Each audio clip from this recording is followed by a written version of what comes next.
안녕하세요. 이지수입니다. 이번 학기에 우리는 한 손에 잡히는 창조과학이라는 책으로 창조과학에 대해서 공부를 하게 될 것입니다. 그리고 오늘은 제일 첫 번째 장인 견고한 진파학이라는 챕터를 강연을 하도록 하겠습니다. 사실 지금 세대는 철저하게 진화론 교육을 받고 살아가고 있습니다. 진화론 교육은 성경에서 이야기하고 있는 그 인간의 정체성, 인간이 왜 태어났는가, 뭐 이런 것들을 아주 정면으로 반하는 내용이고, 사람들이 당장 눈앞에 이제 쾌락을 쫓게 하고 또 양육 강식 같은 그런 진화론 원리를 따라서 살게 하도록 합니다.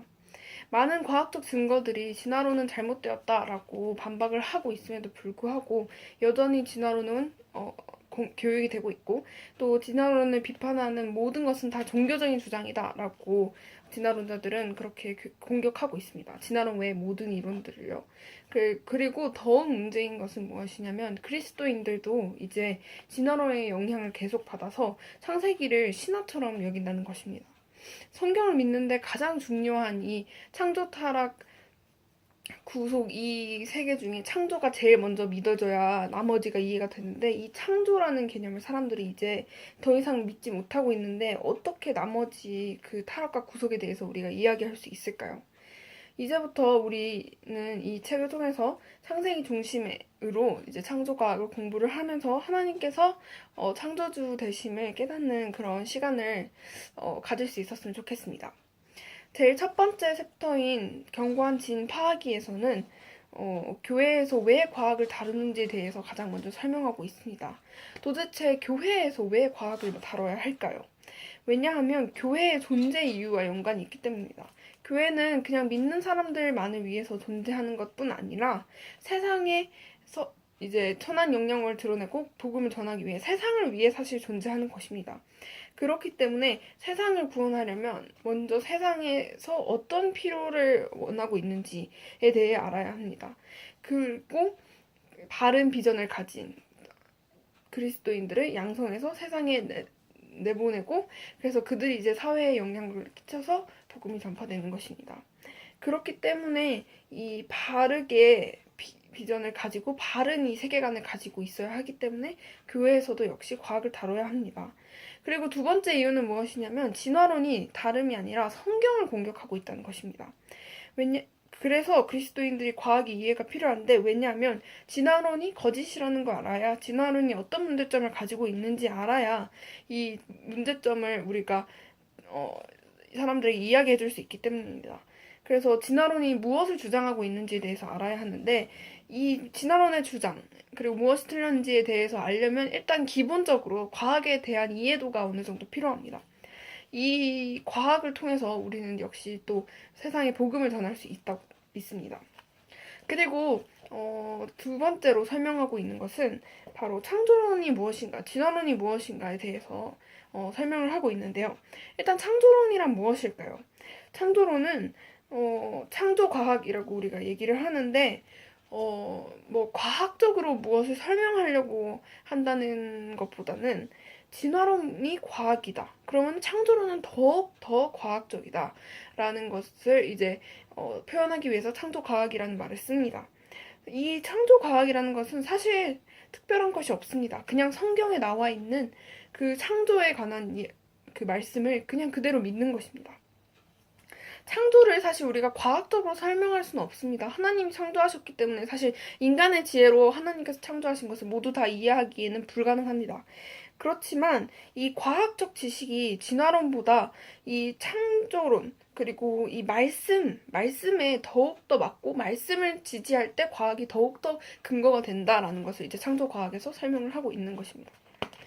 그렇다면 과연 진화론은 무엇일까? 사실 진화론은 이제 계속해서 16세기 때부터 계속해서 공격을 해왔는데, 진화론이 이렇게 강력한 이유는 무엇이냐면 바로 인본주의 사상 때문입니다. 16세기의 문예 부흥, 르네상스라고 하죠. 이 르네상스의 이 뜻은 뭐냐면 그리스 로마 시대 이전으로 돌아가려고 하는 것입니다. 즉 그리스 로마 시대 이전으로 돌아가려고 한다는 것은 무엇이냐면 십자가 사건 이전으로 돌아가자는 그런 뜻입니다. 그때부터 인본주의가 시작됐습니다. 그리고 17세기의 지동설, 과학이 성경보다 우월하다. 과학이 모든 걸 이제 지동설을 이제 발견하면서 우주의 중심이 지구가 아니다, 사람이 아니다, 이런 식으로 이제 공격하기 시작했고, 그리고 18세기의 계몽주의. 이 계몽주의는 아주 결정적인 시기죠. 인간의 이성과 과학적 탐구 결과가 이제 진리라고 믿어지는 시대가 온 것입니다. 그래서 신이나 교회의 영향력을 거부하고 이 계몽 그런 것들로부터 벗어나서 우리가 과학적으로 뭔가 이성적으로 뭔가 해보자라고 하는 시간이 바로 18세기 계몽주의였습니다. 그리고 마지막으로 우리가 너무 잘 알고 있는 19세기의 진화론. 이 진화론, 다윈의 진화론이 이 이성과 과학으로 이제 하나님을 부인하는 그런 아주 결정적인 근거가 됐습니다. 그래서 이 진화론의 결과가 무엇이었냐?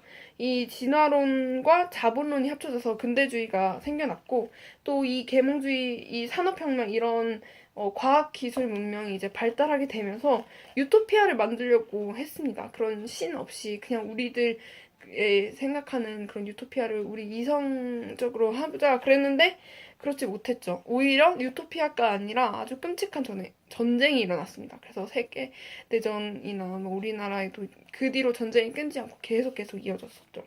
그리고 또 너무 잘 아는 포스트 모더니즘이 생겨나게 되었습니다. 후근대주의라고 하죠. 그래서 이렇게 진화론이 사실 유토피아를 만들고 이렇게 해줄 것 같았지만 그렇지 못했습니다. 이렇게 빈약한 이론임에도 불구하고 계속 진화론이 버틸 수 있었던 이유는, 지금까지도 계속 교육이 되고 있는 이유는 바로 인본주의 사상 때문입니다. 500년이 넘는 강한 인본주의 사상 때문입니다. 시간이 갈수록 창조과학이 더욱더 풍부한 증거를 가지고 진화론을 반박하고 있고, 또 지적 설계론이라고 하는 이론도 있는데, 지적 설계론이란 이제 하나님 창조과학에서 하나님 약간 신 이런 걸 빼고 뭔가 지적으로 이 세계가 그냥 우연해서 생겨난 것이 아니라 뭔가 지적인 존재에 의해서 이것이 모든 것이 다 설계되었다. 이 우주는 설계되었다라고 하는 이론이 지적 설계 이론인데, 이것이 또 창조과학과 그 창조과학을 지지하고 진화론을 반박하는 데 아주 큰 힘을 보태고 있습니다. 그래서 진화론은 더욱더 위협받고 있지만 여전히 진화론은 대중적인 지지를 받고 있다는 것입니다. 그리고 성경과 하나님을 더욱더 공격하고 있습니다. 리처드 도킨스의 만들어진 신이라는 책을 보면 이 성경과 하나님에 대해서 굉장히 과학적이고 이성적이지 못하고 굉장히 감정적이고 악의적으로 일방적으로 비난하고 있는 그런 내용이 있습니다.